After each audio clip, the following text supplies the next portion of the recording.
Even in the boo thing. And I'm gonna get in the boo thing, boo thing, boo thing. All right, AOA podcast. Look at this. What the hell time is it? Dear Lord. Late for a live, but we're here with you nonetheless. If you're listening to this or watching after the fact, you have no idea what the hell I'm talking about. So why don't we start talking about what we're going to talk about? Let's talk about it. Diddy's talking. Diddy is making phone calls from prison.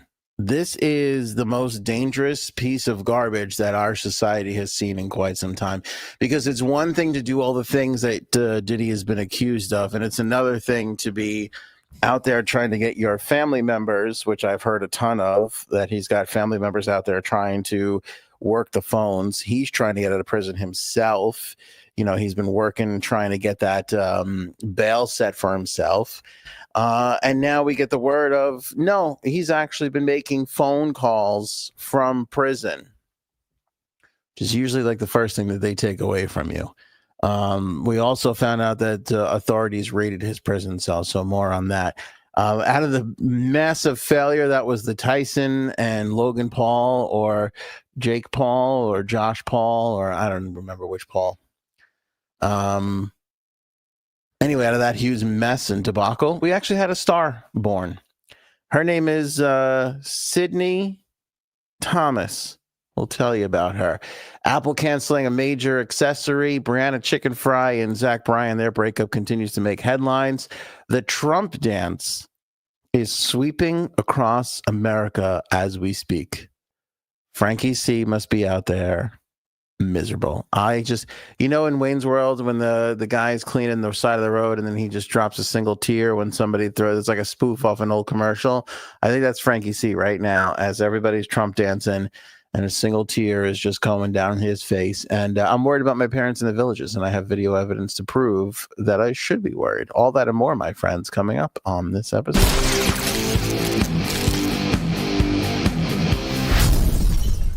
I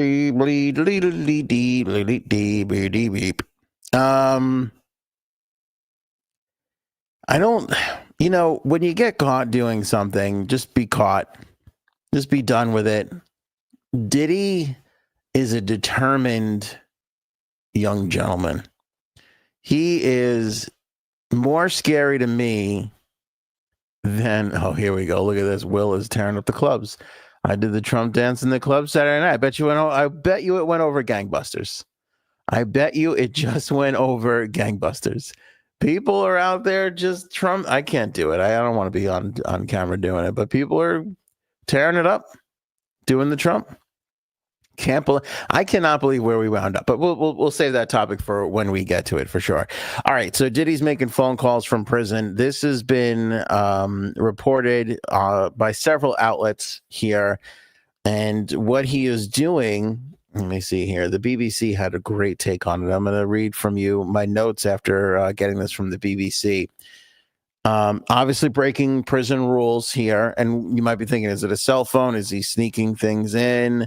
No, prosecutors said they reviewed recorded phone calls and discovered that he has been making relentless efforts to corruptly influence witness testimony by using other inmates' telephone accounts and using three-way calls to speak to people who are not on his approved contact list. So in other words, okay, you can use the phone and call your lawyer, or you can call maybe your kids or your significant other or whatever it is in prison.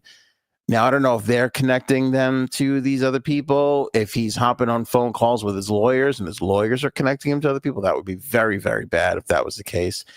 I tend to think it's probably his children or somebody else, but somebody, basically, he's calling them and they're conferencing in other people. Now, we don't know exactly who is on there, but we know he's not supposed to be doing this. And we know that some of these people that he has already had contact with are potential witnesses in the upcoming sex trafficking trial, according to prosecutors who are making this claim. They said a review of recorded calls also found that Mr. Combs instructed his family to contact potential witnesses in his case, they said in a court filing earlier today. Now, there's that phone call, and somebody asked me about that a while ago, about the pizza boxes and everything. From what I understand, that that's not real. But we're in a day and age where who knows if it might turn out to be true one day. I'm not entirely sure. But according to prosecutors prosecuting this case, they have evidence that he has been contacting potential witnesses. That's scary as shit, because that is somebody who's sitting in that prison cell, knows they've done wrong, doesn't care, and is going to do whatever they can to stay on top. You just look at this guy over the course of his career, record label, he's a music star in his own right, the fashion, the liquor, running the New York City Marathon. Like that is evidence enough to be like, this guy won't stop at anything. He won't stop. He's got to be put away. He's got to be jailed for the rest of his life, because if not, I mean, he is just going to continue to wreak havoc in these people's lives. He's not going to stop until he's completely done. When you hear things like this, you got to think to yourself, there's no way this guy could be innocent, allegedly. If he's in prison, go and connect me to so-and-so so I could intimidate them further. I mean, what the fuck? Fuck is that shit? Just seems kind of crazy to me that we're in this day and age where people will just stop at nothing. We've kind of lost our moral compass overall altogether. We don't really have morality.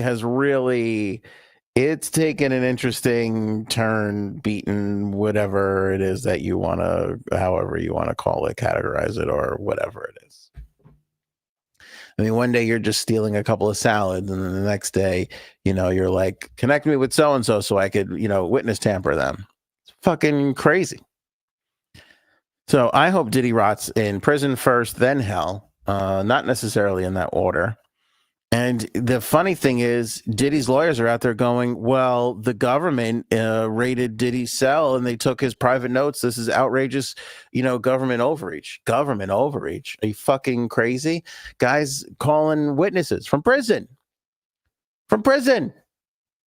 He's got to know that they record those phone calls, right? I mean, I know there's such a thing as lawyer-client privilege, but I mean, if you're calling your family member, that doesn't apply there. You're gonna be recorded. He's not an idiot. He's got to know this, and he's still doing it anyway. Guilty as fuck, if you ask me. That's just my opinion. Allegedly. The Logan Paul or Jake Paul or Josh Paul, whatever the fuck his name is, I don't know. That fight with Tyson, boy, that was embarrassing. That was embarrassing.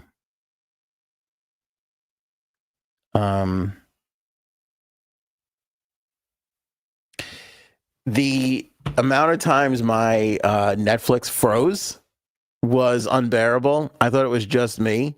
And then it kept on getting stuck on one screen, and then it kept on just buffering and buffering and buffering, which was kind of a blessing in disguise there, because the amount of memes that pumped out from the Tyson fight were pretty great, all the way up to and including today. People just spitting out these amazing memes about Netflix not working.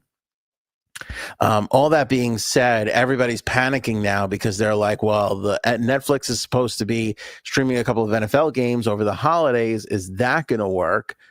I don't really know. They say over 60 million people watching at once on the Tyson fight itself, which is kind of a big deal. But I mean, when you look at some YouTube videos, those numbers can be reached, but I don't think it's everybody streaming simultaneously, which is the issue. So Netflix has some work to do. I mean, when you think about it, they should have seen this coming. I mean, if you have, I don't even know how many subscribers they have, like 300 million subscribers, you got to figure in the United States alone, whatever you got there is what, 80 million 100 million subscribers. You should be able to handle 100 million subscribers. 60 million shouldn't be able to. I know these are astronomical numbers, but you just have to look at how many people you have and assume that they might all be streaming this at once. You know, or Jamie's got it right here. The ladies brought it. The best fight of the night were the ladies right before Logan Paul, Jake Paul, and Tyson. That was the best. There was a couple of highlights. The ladies fight, Tyson with his ass hanging out, and the ring girl, believe it or not, Sydney Thomas. So there's this blonde girl, pretty blonde girl, and she's in the background there. And I'm watching. I could barely see her because everything that I was watching was pixelated. It was like I was watching a Nintendo version of the fight. It was just almost impossible to see. But she had such, she was, Lord gave her some gifts. She's blessed with she had huge hooties, in case you didn't get what I was getting to her. Matt, big. Even at a 300, was it 720, 1080? We were probably at 240p.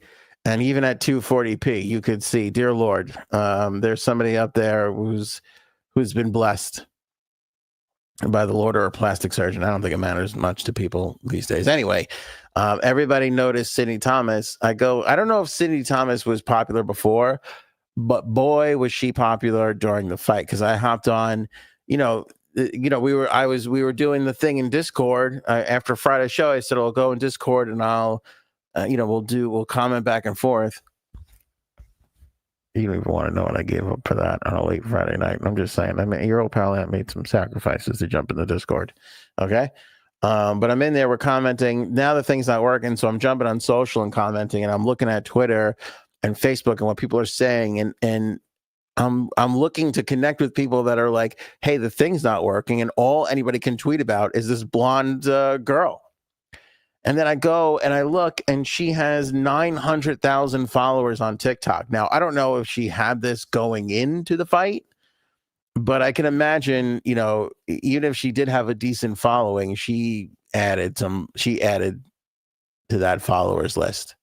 She made some things happen with that followers list, because that's almost 1 million people. Look, here's our TikTok. There she is, right there. Obviously, you can see she's pretty talented. What did the fight get? The fight got 60 million views. This video that's moving on TikTok right now has 14 million views. Okay. I feel like, when you're in the casino in Vegas, right? And you're playing blackjack and you win a hand. Like, you made all the decisions, you won, and then you tip the dealer for just being a part of it, right? Maybe you win $100 and you give the dealer a 10 spot, a little 10 chip. There you go, dealer. I don't know how much Logan/Jake Paul pulled in from this match and Tyson, but it feels like they should peel off a few mil and give it to Sydney Thomas, because without Sydney Thomas, this thing would have been a total wash. This thing would have been the most embarrassing thing ever. It was pretty bad as far as a boxing match goes, but everybody was like, well, at least the big titty girl is there. I think even women were saying that too. I don't want me to generalize from men only. Like, I think the women were chiming in with like, this is awful. I can't believe you're watching this boxing match, but damn, that girl has massive melons. Again, I'm just going with what people were saying on Twitter. But she's been putting, she's been getting big. She's obviously, this one's 800,000 views. So clearly, I think those hooties have been working for her for a while. She's obviously gorgeous too. I don't know how intelligent she is. Not sure it matters on TikTok, but I'm sure she's making her way. And then boom, yeah, she gets on the fight, and then all of a sudden she's like international star. That's all anybody could talk about. People even forgot that the fucking TV wasn't working. They were just like, I don't. People were getting angry that they couldn't see Sydney Thomas clearly. They didn't give a shit. They were like, keep Logan Paul and Mike Tyson blurred. If you could just zoom in and get Sydney Thomas nice and clear, that'd be great for everybody. It's fucking incredible. Yeah, everybody was just talking about her. It was the biggest like trending thing out of the whole, and even like articles. Like even articles. Ring girl Sydney Thomas speaks out on overwhelmingly sudden fame after Jake Paul Mike Tyson fight. Oh, okay, so it was Jake Paul. Thought it was Logan. I don't know who the bigger douchebag is though, Logan or Jake Paul. I want to say Logan. Feels like Logan's just a bigger dick, doesn't it? Like he just seems like a. I don't know. He's just an asshole. You know, he's just an asshole.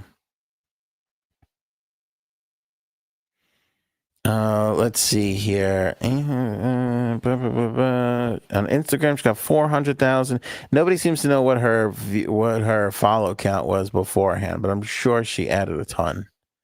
I'm sure she had to add a ton. As far as the fights go themselves, like I said, the ladies, Jamie had it before. Ladies were killer. They were so good. I'm just gonna keep her hooties bouncing on the screen because I feel like the more we keep that there, the higher, the more visually appealing this whole entire podcast will be. Maybe we should make that a thing from now on. We'll just have a big titty girl or a guy with a massive bulge just bouncing around the screen a little bit. Would you like that? Comment below if that is something that you'd like to see. You know, if we got to go to the smart route for a little while, we could do that. We can, you know, I have no more morals. Come on. There's morals anymore. Couple things I want to say. First of all, Mike Tyson's ass, spectacular. I mean, come on, for a 60-year-old, the guy had it together, and the fact that Netflix could barely pull off a live production, but Netflix was such shit. I mean, the whole thing, they had Rosie Perez, who I love more than anything, but doesn't belong anywhere near commenting a boxing match. I don't even think Roy Jones Jr. could comment a boxing match, which, by the way, the last time Tyson was in a ring, it was with Roy Jones Jr. during the pandemic. But Roy Jones was the first one to be like, I don't like Tyson's legs. Like he saw right away, like Tyson couldn't really hang. And then they had Cedric the Entertainer. Again, I know there's a need for actors, comedians to be entertaining on the thing, you know, but I thought Cedric the Entertainer was terrible. He looks like he took a little pot from the Home Depot garden section, put it on his head and started talking. I don't think that Cedric and the girl who was hosting the show could hear each other because it seemed like they were on different planets. I didn't think Rosie was great. I thought Rosie just repeated everything that Roy Jones Jr. said. Roy Jones was like, I don't like his legs. And Rosie was like, yeah, I mean, either. And I love Rosie Perez. Huge fan of Rosie Perez.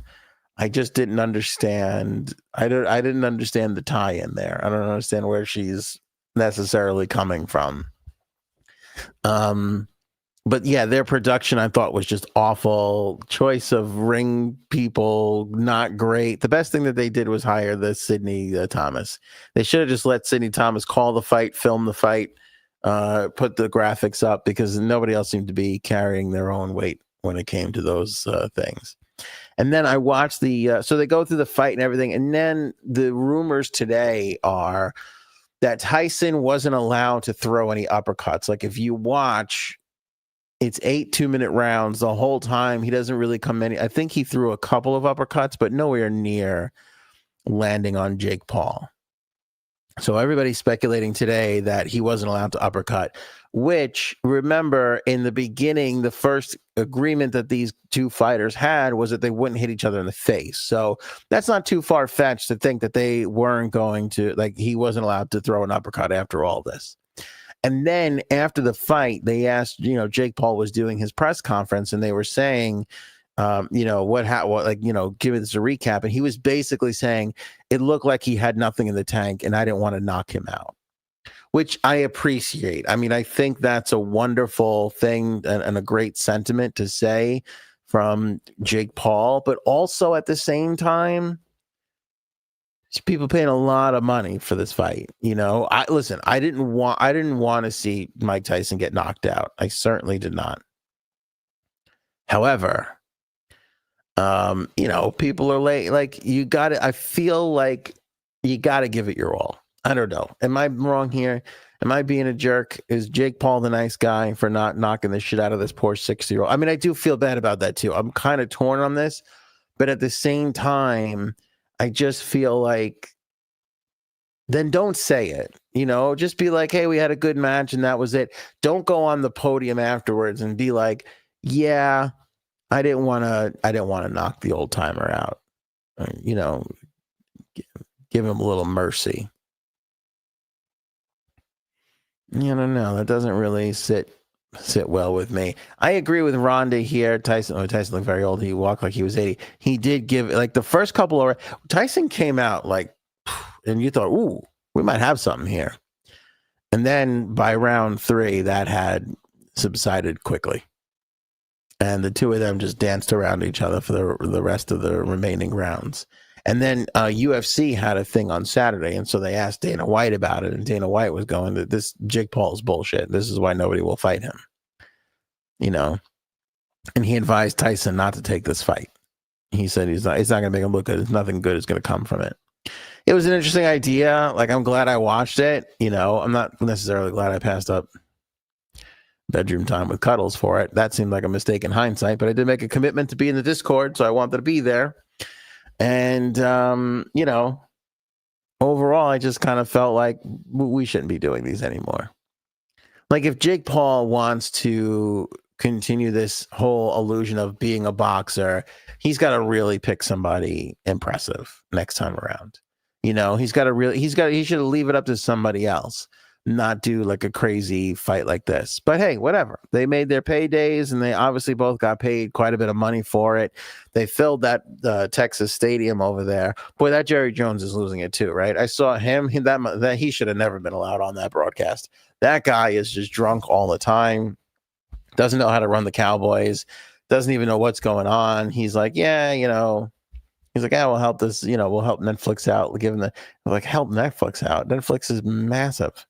Netflix is bigger than you guys. You're the Dallas Cowboys, for the love of God. The whole thing was just like a mess, except for Sidney Thomas. Sidney Thomas was the one bright spot in it all. Again, I don't know, what her videos are. It seems just like a lot of bouncing around aggressively. But outside of that, I wish her all the luck. At least she didn't have to do the Hawk Tua thing. Although, how many weeks do you think it is until she winds up on Hawk Tua's podcast? 2, 3? Does Hawk Tua still have a podcast? Are we still doing Hawk Tua pod? I don't know. Here's the luckiest guy out of everybody. It was Robin. Robin, did you ever wind up getting a code to watch the fight? Because if you didn't, consider yourself fortunate. Because you didn't have to do any of this shit. Is that a person? I don't even know who that is. It's very blurry. I don't know. Am I watching, Pong in 1982, or is this the Netflix fight? I'm not entirely sure. The whole fucking thing was a mess. Drove me crazy. Maybe it seemed worse because I passed up on sex for it. In hindsight, that seems like a mistake. Anyway, Apple, they can't do anything right? They're always changing cords and cables and dongles and all kinds of shit. Now they're getting rid of the, how you have the lightning cable, right? And you remember how you're like, oh, now my favorite headphones won't plug into the phone anymore because they got rid of the headphone jack. But then they were like, well, here's a little tiny thing we call a dongle. You can plug your headphones into it and then plug it into your phone jack. All right, great. Cool. Well, like, this will get us by. We'll just have a dongle. I don't see why we need this. Seems like you created an extra step, but okay, we'll do the dongle thing. And now Apple's like, hey, remember the dongle we made that everybody liked, that we saved everybody's shit for? We're getting rid of that now. That's over. Oh, thanks a lot, Apple. I just got used to the whole. I only bought 47 dongles because I lose one every other fucking week, and now all of a sudden you're getting rid of that too. Appreciate you. Yeah, let's go to Amazon. That's it. That's the dongle. Can you guys see that? There it is, right there in all its glory. Here we go. 2 for $9. Do you know how many things these I purchased in my lifetime? Like 47. I think I got one right here, right now. Where's my dongle? See, and this is what, see? It was right fucking here. Oh. Yeah, here we go. All right, see? Got it. Got one. Now this one is a USB-C, so it's the new the thing, but I have 400 of these. And just what you just saw is exactly why I've bought 400 of these. Because every time I go, where the fuck is that? I know I haven't worn a suit jacket in the longest time, but I'll go, where is that fucking thing? You can never have enough of these. And all of a sudden they're always missing. But they're getting rid of the dongles. They're just like, hey, if you have a lightning jack phone, go fuck yourself. That's basically, Apple might as well have tweeted that earlier this morning. Hey, everybody who's been sticking with us after all these years of us screwing around with you, just hanging in there with these dongles, guess what? It's time to go. It is like this ain't buffering like a Netflix flight. This is out. This is done all the way. And did you catch Frankie ringside? Yeah, he was good. Where is that? I can't find anything on Discord, Robin. I'm like an old man when it comes to this. Going back and finding a comment on Discord for me is like finding where I put that dongle. It's just about impossible. Was it in the general talk?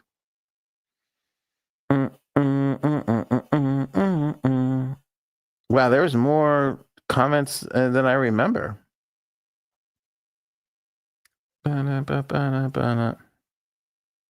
Oh, the crowd was rooting for Tyson. That was the cool thing.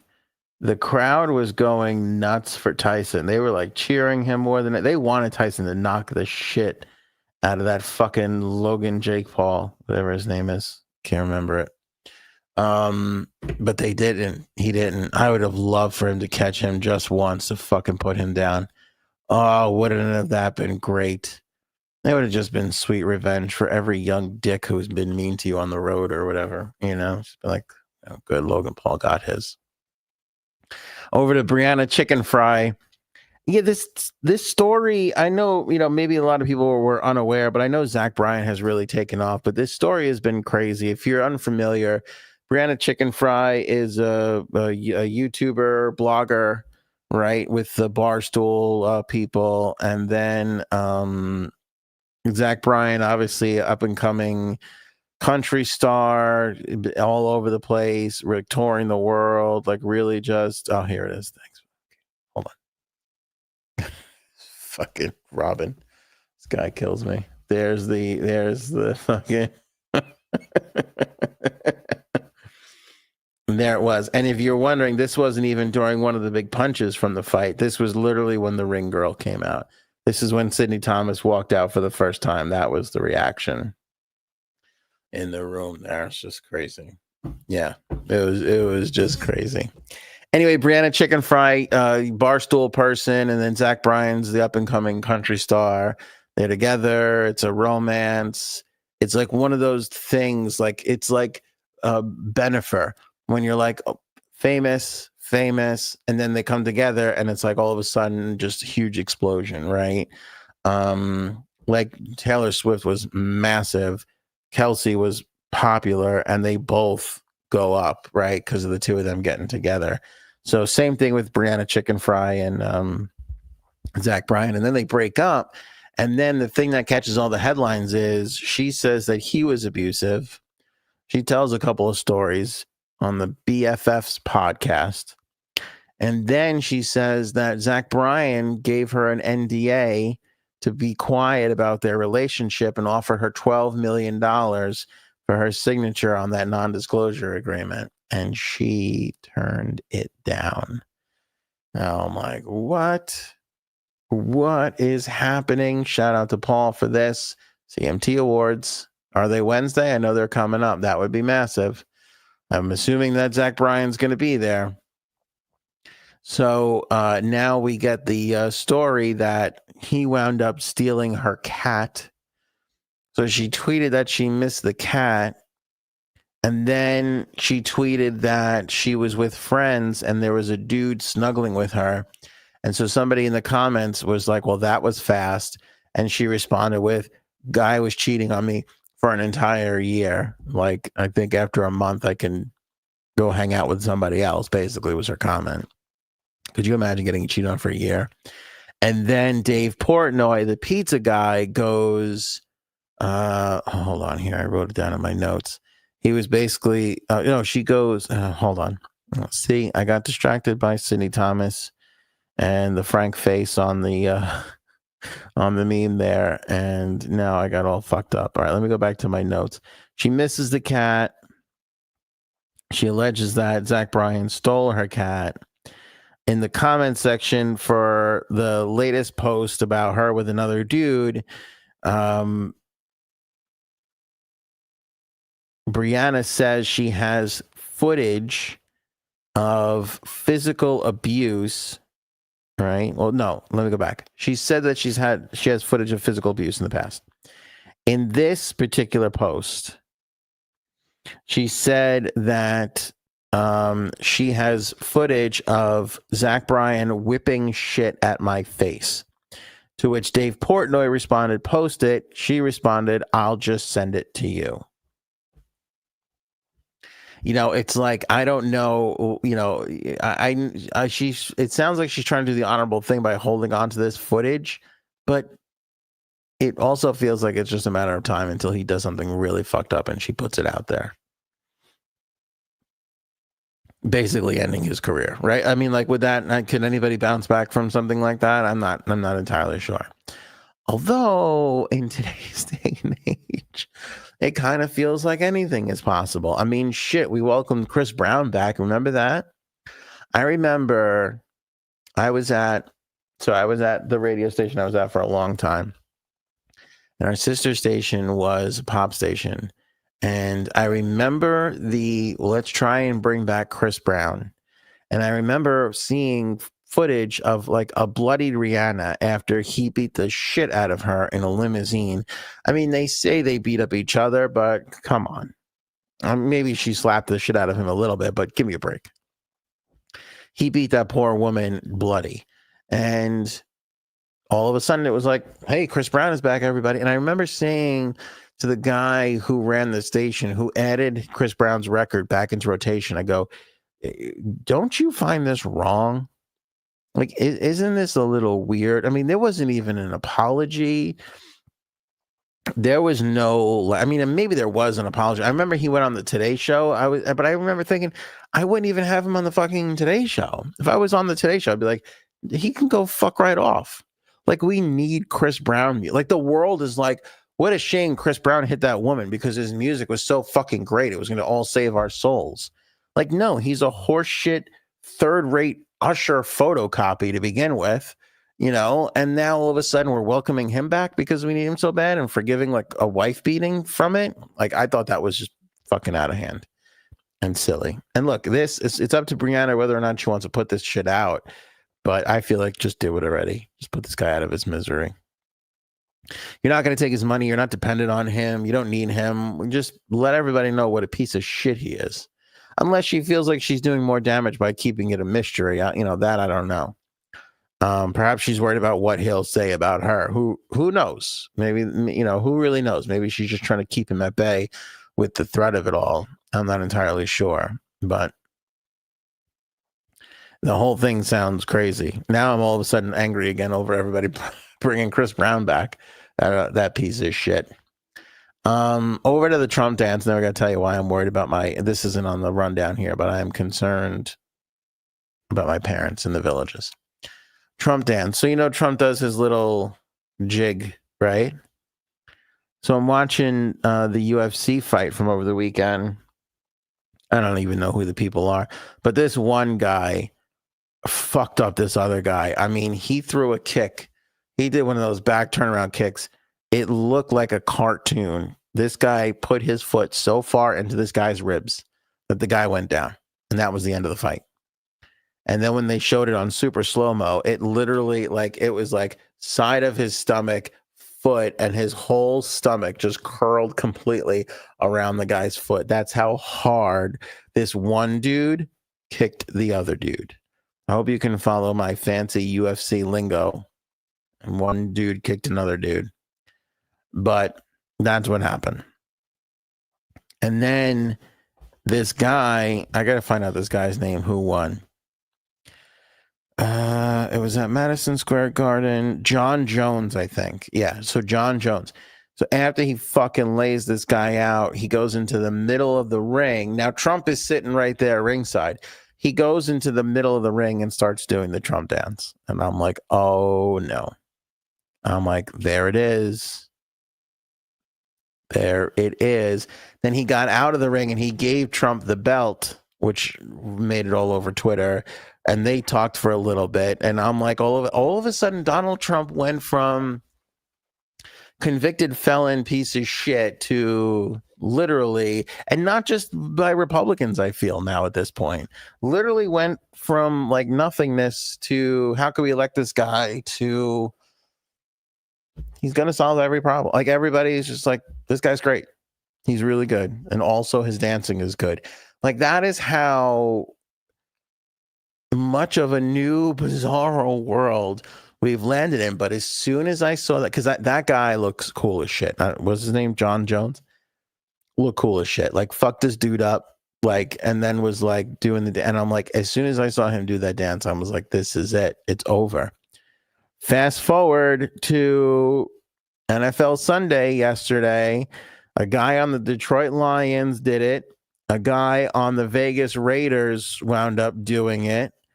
And no, two guys on the Vegas Raiders wound up doing the Trump dance throughout the course of the celebration. Now you have famous athletes doing it. And now I'm like, this is it. This is the beginning. Everybody is going to be doing the Trump dance. It's going to become a thing for NFL touchdowns.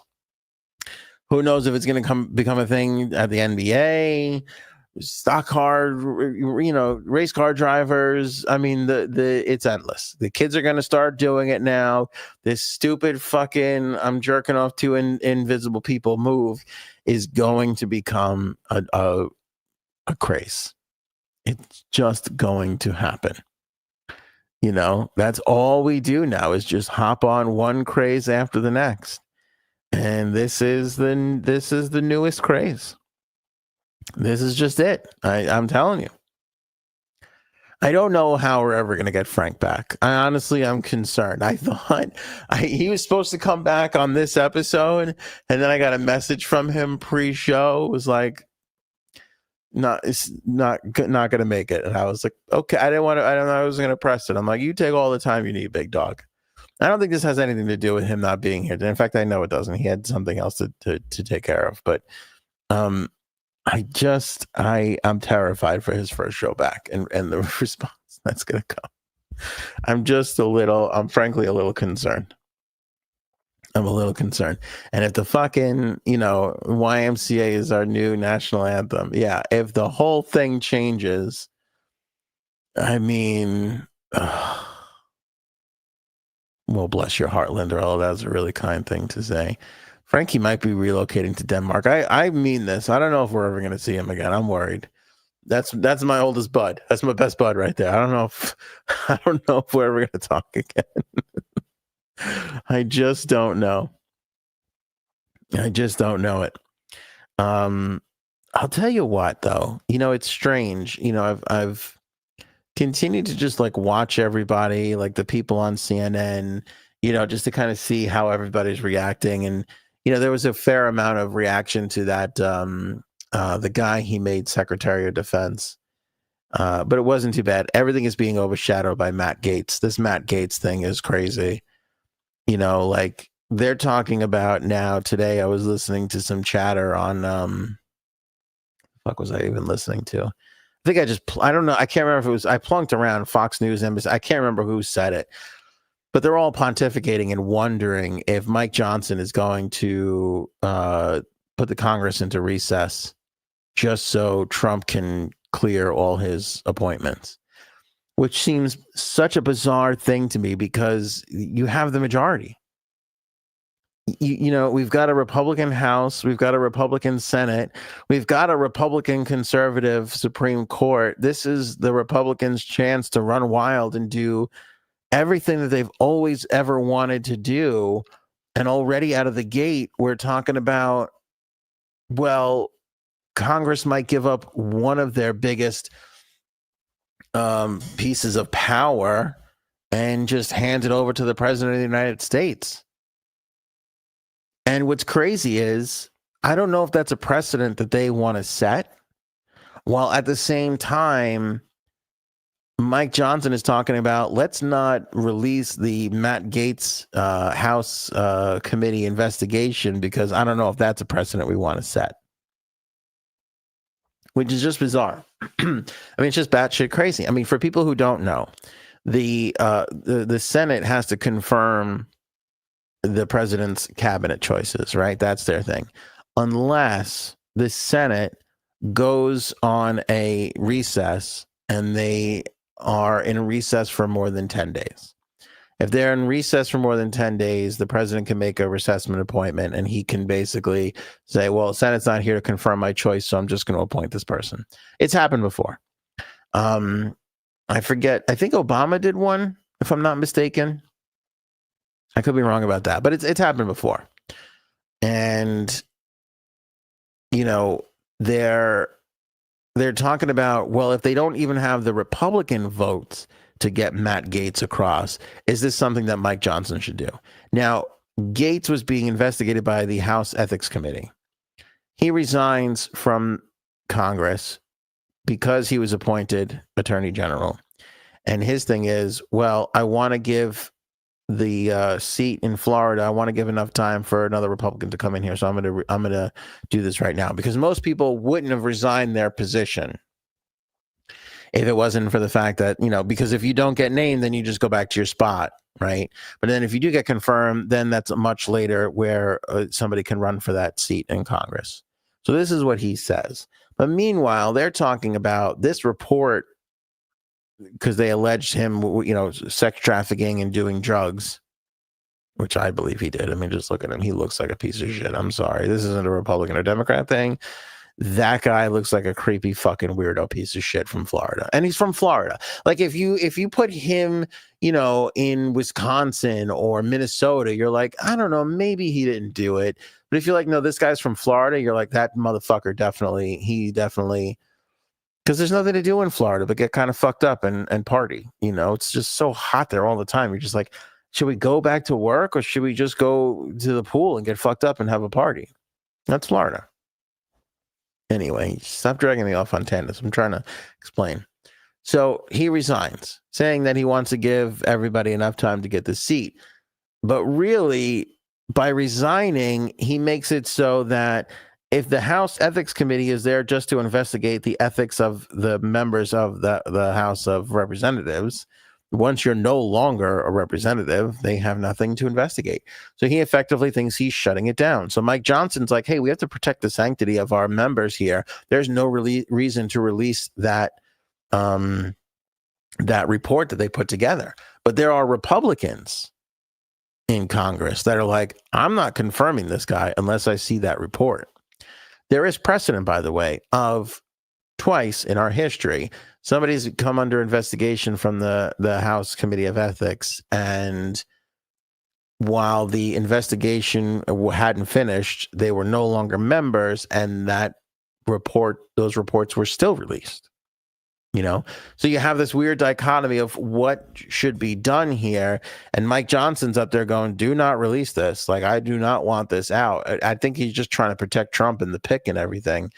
But there's a point where he might send Congress home, you know, and let Trump put all his picks in. Because I don't know if you're aware, but basically, for the most part, one senator has stayed back in Washington for the past however long, and they will put the Senate back into session. They'll call the session to order. Nobody else will be there. They'll just call the session to order, you know, before the 10 days comes up, and then they'll put everything back into, you know, they'll go back into their break, you know, just so that the president can't go and appoint somebody to a cabinet position. That's what that's what the Senate has been doing since fucking forever. So it's a weird little thing.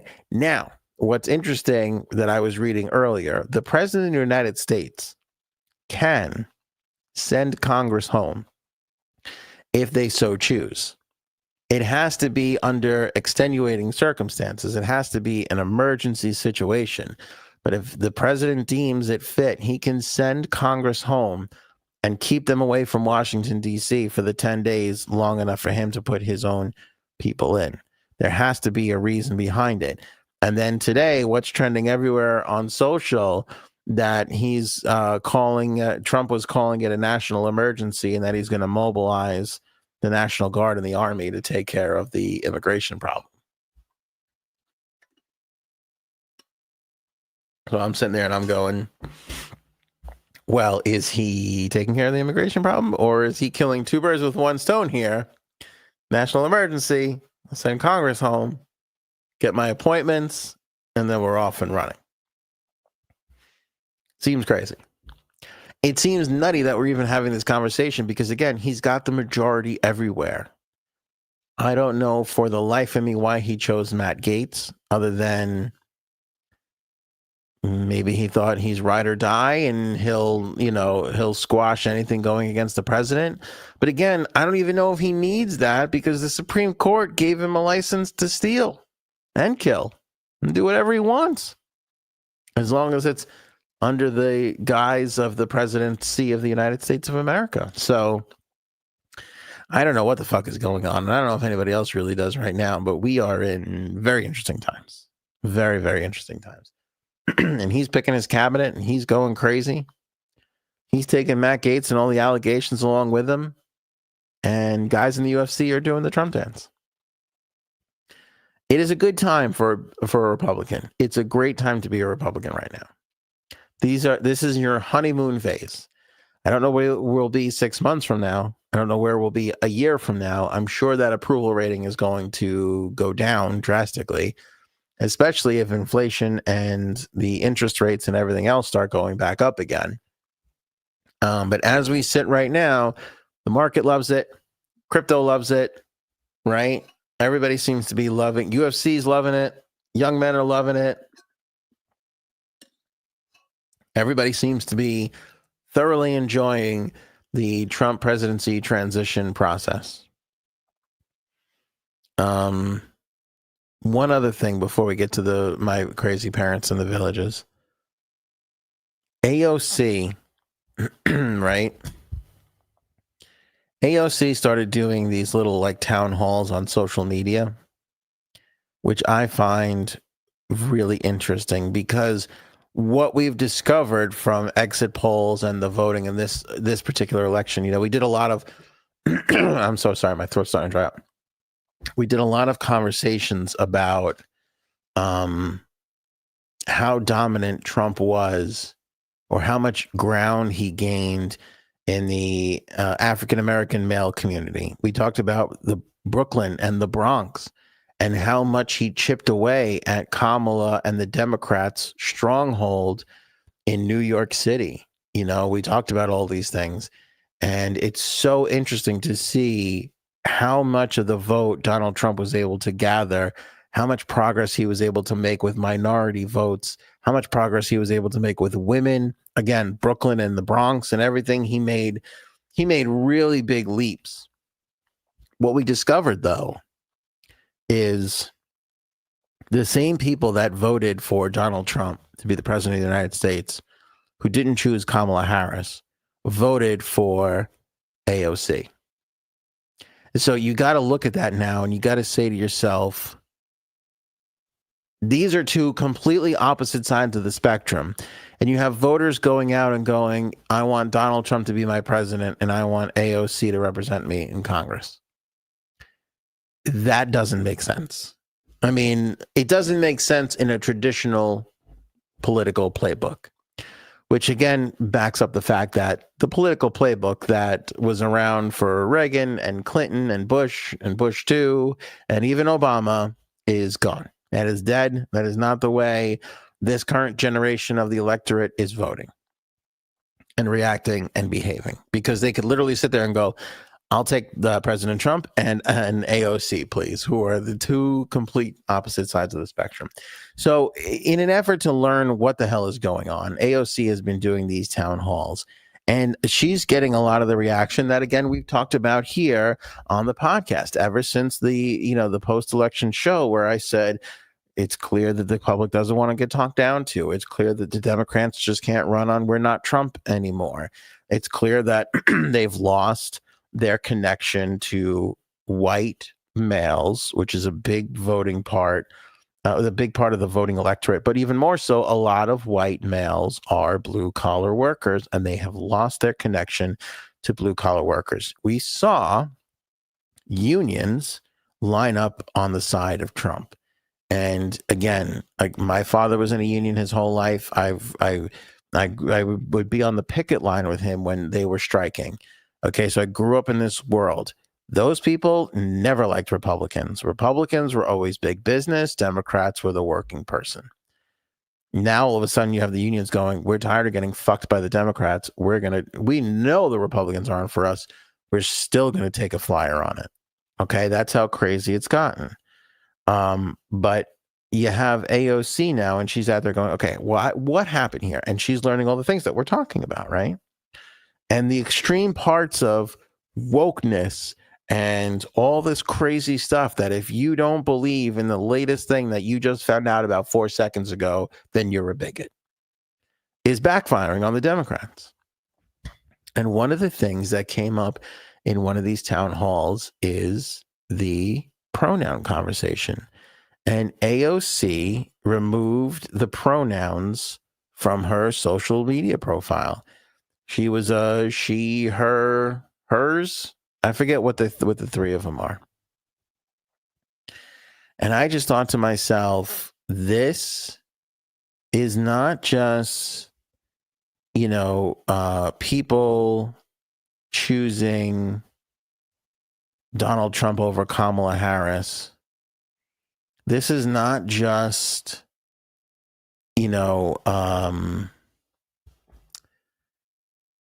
people deciding they need a change. Donald Trump he moved the goalposts. He moved the goal line. He moved the first down marker, whatever you want to say. He's influencing AOC. Now people are, and I think even AOC was like, I just changed it for space and whatever, and it's not that whole thing. I'm sorry. The pronoun thing has been a thing for a really long time. And for AOC to choose now, after the Democrats just got their asses kicked, to make that change, just goes to show you how much our world is really changing right before our very eyes. That's basically what it comes down to. And look, Rodman is right. Republicans want to end all unions. Yet there's union leaders going, I don't know, we'll give them a shot. I don't know, we'll try it. Paul says nobody really cares or follows woke stuff, such BS. I don't think so. And I think, the pronoun thing is such an interesting conversation because I see people do it. I never did it. I was never against it. I was happy that people like to do it. That made them happy. But I think it's part of a bigger overarching issue that a lot of people that are offended by these things or claim to be affected by these things are people that are not offended or really affected by them at all. It again goes back to this liberal woke overreach of, I got to make the world right, so we got to do this and we got to do that now. Everybody's got to put pronouns in there, and it's just kind of like, hold on a second, what? And then if I don't put pronouns in my profile, somebody going to call me a bigot? Is somebody going to call me, this or that? Because I've seen it happen. I've seen people like, where's your profile? Where's your pronouns? Why don't you have your pronouns in the thing? And listen, I think if you want to state your pronouns, great. State your pronouns. If you're transgendered and you look like a traditional male and you want people to call you she, her, put them in the fucking thing. If I see your pronouns and I'm talking to you on social media, I will respect the pronouns. And I think most people would. But again, it's not the idea of, wouldn't it be nice if people who wanted to be referred to as this or that could put it in their thing and people could refer to them? Yeah, that's great. Fine. There's nothing wrong with that. but the judgment that comes from people who don't do it, or people who missed it all together. Like, actually, I'm a they. All right, I'm sorry, I didn't go check every one of I didn't go to your LinkedIn to find out how I should address you. In the 4 minutes, I'm going to call you a crazy asshole because you like the Rangers over the Islanders, and I just want to call you an asshole for that. Like, I didn't realize I was being a bigot because I'm just trying to call you a jerk and sign off of Twitter and feel better about being a lowly Islander fan. You know? And I know people are listening. You can't say that what I'm saying is fucking crazy because I know you guys have all seen it. I know you have all seen it. I identify as the Pope. What I wouldn't give for one of those little Pope mobiles just to scoop me around everywhere. I identify as a cutter when at Disneyland. And the red staters, don't think about that. It's not a law. It's a lib thing to them. We don't have pronouns here. I've seen a lot of people with the pronoun thing. I feel like I know one, maybe two, that it's like important to them. And I know a lot of people, like most people don't give a shit. Again, where the Democrats went wrong is they flew past the majority. They flew past the people who have supported them for years and years and years. They flew past the bread and butter, and they settled on issues that really is such a small, tiny part of not only their electorate, but any electorate, you know?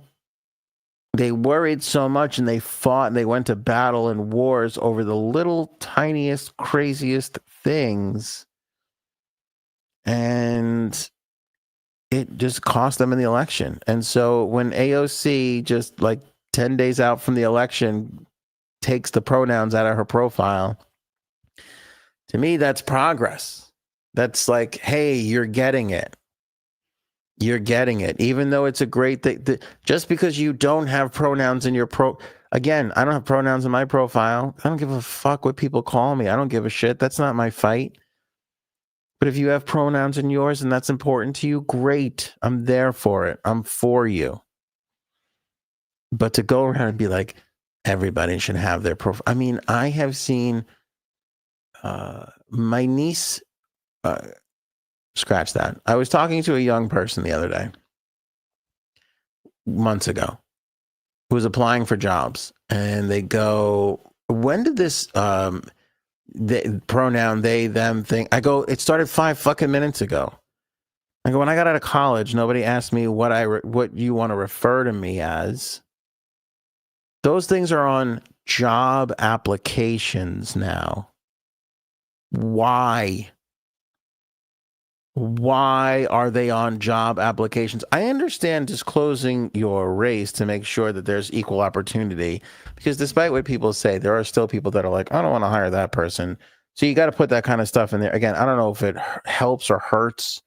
You know, they talk about this. There's a rule in football where if you fire a coach, you have to you have to interview X amount of African-American coaches. And then there's been a theory that the fact that owners have to interview these people, it winds up costing them the job because they're being forced to interview the people. Because it's like, you can't force people to be nice people. You can't just be like, can you go out and qualify, hire the most qualified individual? You pack of old fucking white billionaires. God forbid they do that. So you try and like mandate it to do the right thing, but that winds up backfiring on people more than anything. You know, again, there's an instance where you try to help certain bunch of people, certain group of people, and then you wind up hurting them more in the long run. You know, it sucks, but that stuff really does exist. So I kind of, all right, I get it. But when you're going to apply for a job, does the person need to know how you like to fucking refer to yourself? I mean, I've even seen that too. You know, what do you like being called? How about my fucking name? Okay. Because if I wanted you to call me George the Animal Steel, I would have wrote George the Animal Steel where it says first fucking name. Why do I have to put Anthony and then tell you what I like to be called? I don't understand who's making these application things. You know, do you like to be referred to as they? What do you like to be called? Anthony. And to be honest with you, I don't even like being called that. I might change that up altogether. It's getting tired. Don't you? It feels like it's getting tired. Anthony, it doesn't even sound right. Yeah, Anthony. It's such a unflattering sound you have to make with your mouth. Terrible. Awful name. Anyway, it's just like, do you like to be referred to as they there? Any job that comes up, 4,000 people apply for.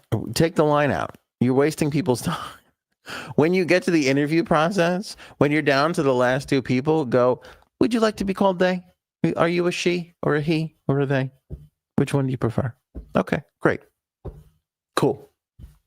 Congratulations, they. We're thinking about offering they the job. Or you the job. I'm confused. Adverbs. Why do we have to get that on a fucking job application is beyond me. I like to be called.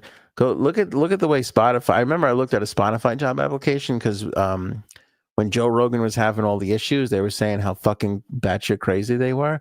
It is. It's batshit crazy. That Spotify job application is fucking crazy. Like all the wacky things that they ask you to how you like to identify yourself. I like to identify myself as somebody who likes to show up at work at 11 o'clock. Can that be a slot on the line? I'll work really hard for you as long as you don't bother me before 11. Because I got news for you. Everybody who's showing up at 9 is dilly-dallying around and making fucking coffee and hanging out at the water cooler, talking to Billy over at accounting and Sammy over at marketing, and they're not fucking doing their job till 11 o'clock anyway. So why don't we do us all a favor and let me sleep in, and I'll show up at 11. I'll rock it till 2 o'clock. Then I'll get a sandwich. I'll be way too tired to do the rest of the day, and then I'll just go home and put in a solid 4 hours worth of work, maybe 3. And you can call me they or him or Shim, whatever you want to call me. Call me Shim. You can call me Shem, and we'll cash this paycheck at the end of the week. What do you like to be called? And the young people are like, was this always like this? No, we had sanity at one point. We had sanity. What happened? We let a certain group of people start to make a bunch of decisions, and now all of a sudden we have Donald Trump and a Republican Congress and fucking Supreme Court for the next 4 years. That's what happened. We fucked the whole thing up until we ruined it, and people were like, we'll just take the other guy. That's exactly what fucking happened. And now we're going to have to sit through a whole winter's worth of the goddamn Trump dance. Okay. So Democrats, the people who wanted they, them, I hope you're happy. Okay. Because now you can they, them, this all over the dance floor. Because now look what we all have to put up with. All because you just couldn't fucking chill out for a little bit. All right. Just fucking take it easy. So you call somebody who wants to be a she, he, and they go, actually call me a she. And you go, oh, okay, great. You're a she now. You're a she. That's all. That's all it would have taken.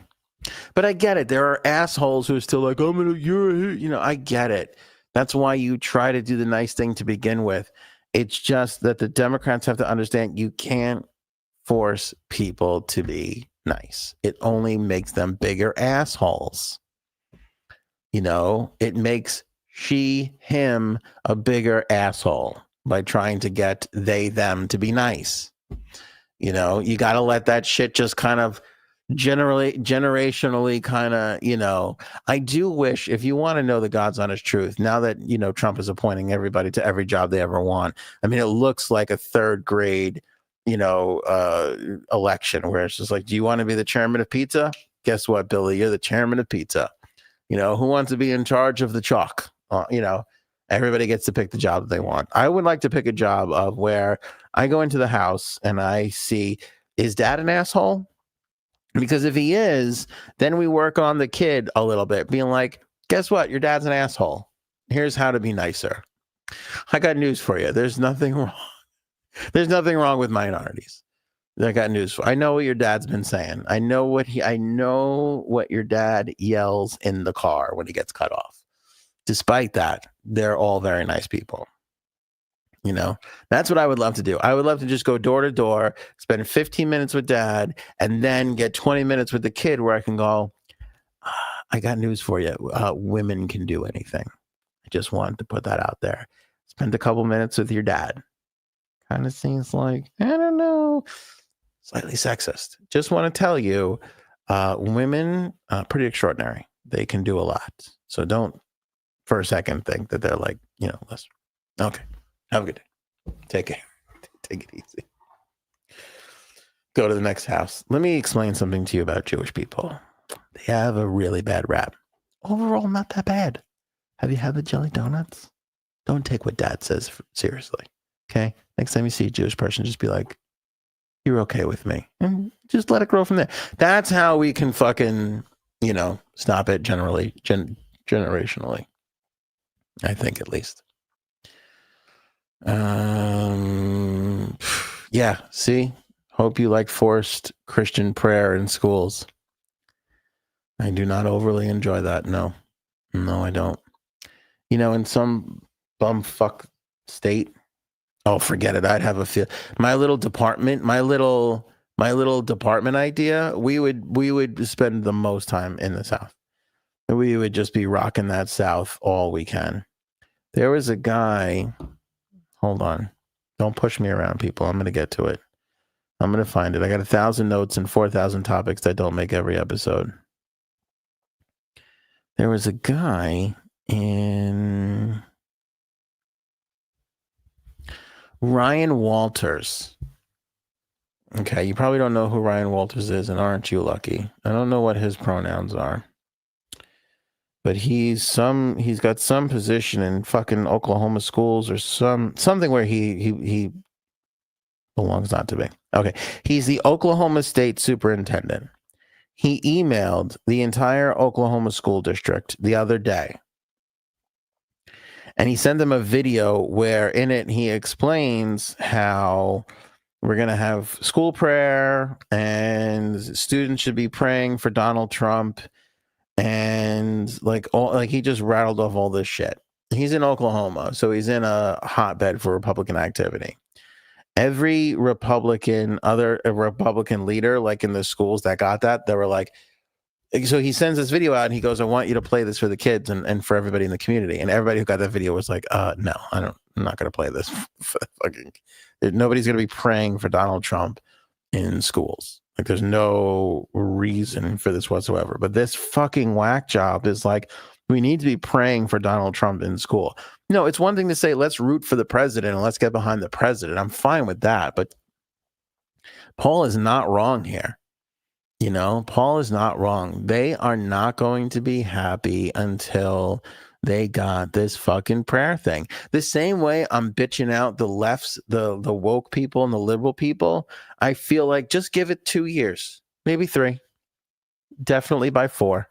And everybody's going to be like, can you believe this? My Muslim child is forced to pray to Jesus Christ in schools. And everybody's going to be like, yeah, because we gave the country to the craziest, this part. It was here. And everybody was like, this is bullshit. And then true to America, we swung over here. And now everybody's like, this is bullshit, So that's where we're going to be in 4 years. I'm sure of it. I am sure of it. And they're going to find a way, man. They are going to finagle a way to figure it out. They'll go with some bullshit like, well, there'll be a 10-minute prayer time. And anybody can pray in any language or religion that they want to pray in, as long as they're praying. And then the atheists will be like, well, what about us? We don't want to fucking pray for anything. And they'll be like, pipe down. The Supreme, Supreme Court will take care of it. They're going to do it. And they're not going to stop until they do. Because all those creepy people that empowered Trump, all those people that were like, we don't like that guy, but he's winning or he's going to win. So we got to, get behind him. In enough time, they're going to go to him and they're going to be like, you fucking owe us for this. And this is what you should be doing. And by the way, JD Vance believes in this prayer shit too. He believes in it, and people can pray all they want. You leave that public school and go pray for the remaining 14 hours that you're out of it. Once you get back in there, we don't have to worry about prayer for a little while. Let's just worry about numbers. Let's worry about numbers and learning how to program computers and AI. Because I got news for you. That's what they're doing in China. That's what they're doing in India. That's what they're doing in every other fucking country that wants to gain a little more momentum in the world stage. Everybody wants to be wealthier. They all want to be smarter. They all want their better economies. They're putting that focus in school. And we're sitting here going, I don't know. Do we have room to fit the pronouns on the poster?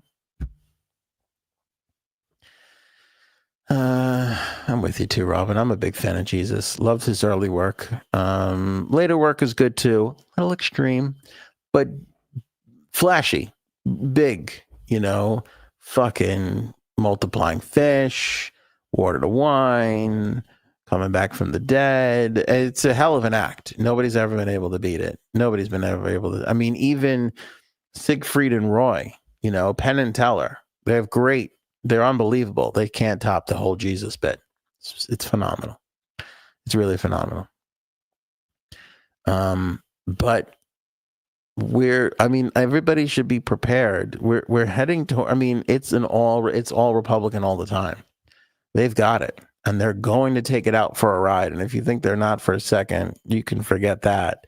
This Gates thing will be a little bit of seems like a silly thing to be get caught up and wrapped up in, but AOC taking out those pronouns is a big deal. It's a big deal, and nobody will ever convince me otherwise. And I think it's a big deal in the right direction. And that doesn't mean that we could go beating up trans people now. That's not what this is about. And everybody thinks like that's what the war against transgender people is about, is sadly mistaken. That's not what it's about. It's just about letting people be a little bit more. It's just about trusting them to get to the right thing themselves eventually. It's about, you can't really put a lot of these things into law. They have to just naturally happen over time. It's about, maybe we did get a little out of control with this sort of behavior, and we need to reel it in a little bit. And this is a huge reminder to us of that fact.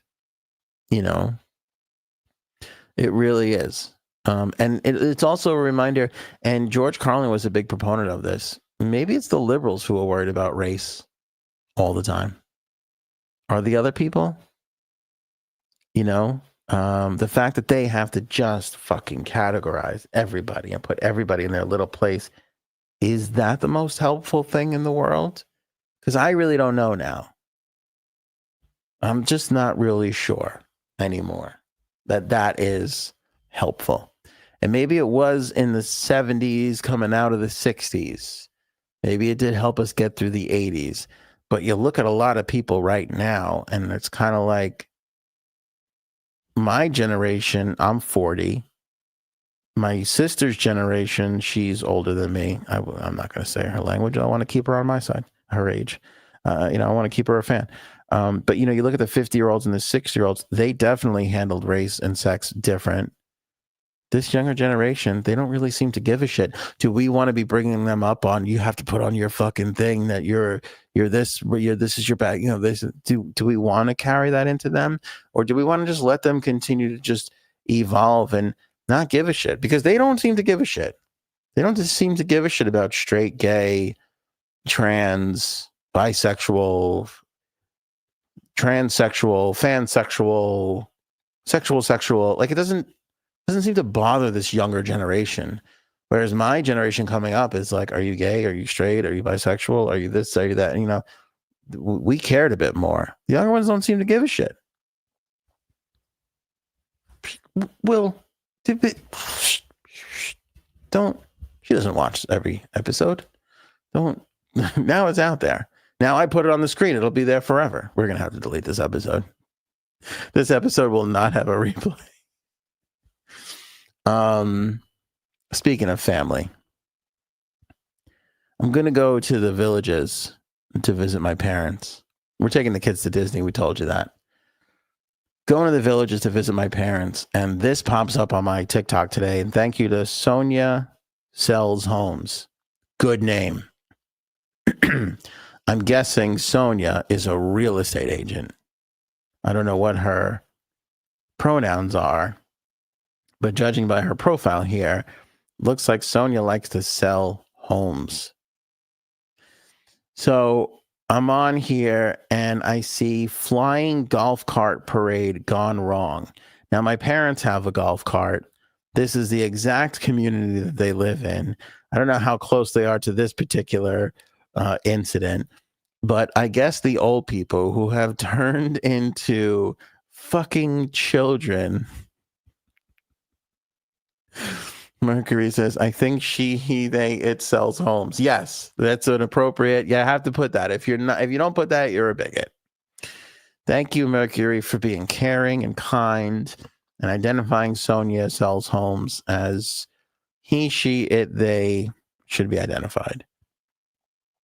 Neil is the only one who really knows me. Cake sexual is what I'm going to put in my profile. Not that I like to have sex with cake, but I enjoy cake as much, if not a little more, than sex.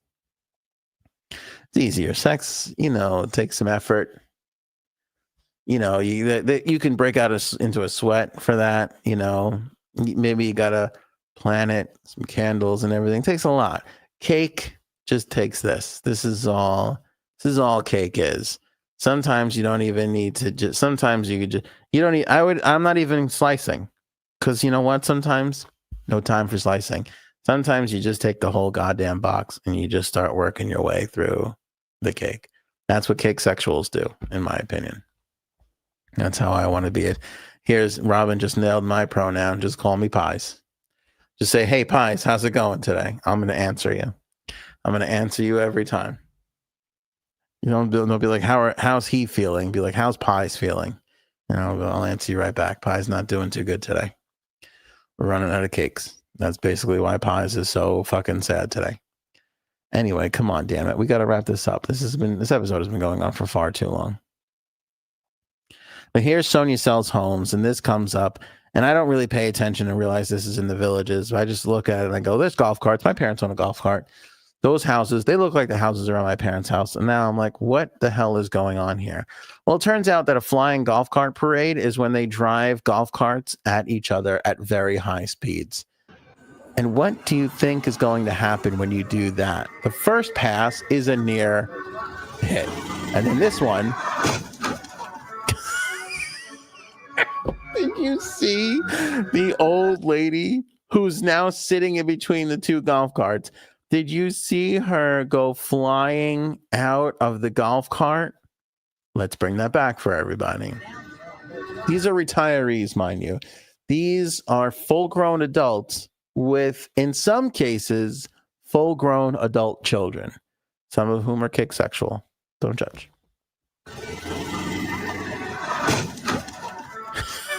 He flies right out of the golf cart, and everybody acts like, oh, look how bad. Oh, I didn't see. What, you didn't see it coming when you decided to go top speed at each other on the fucking street? I'm sitting here and I'm going, this is the kind of shit I'm worried about my kids doing one day, is ramming their bicycles into each other. I got to worry about that. Now I got to worry about my retired parents doing the same fucking thing. What? And AOC doesn't have pronouns in her profile. What fucking, I feel like I went to sleep and woke up in a bizarro planet. I'm in a bizarro planet. Because I feel like my kid is going to wake up tomorrow morning and be like, you should be investing more in your 401k. And then my parents are going to be like, bad news, we got into an accident with the golf cart. I'm just going to be like, this is all backwards and turned around. Nothing makes sense anymore. The he's or she's, the theys or it's. All right, fucking Mercury is murdering with this line. She, he, they, it flew right out of that golf cart.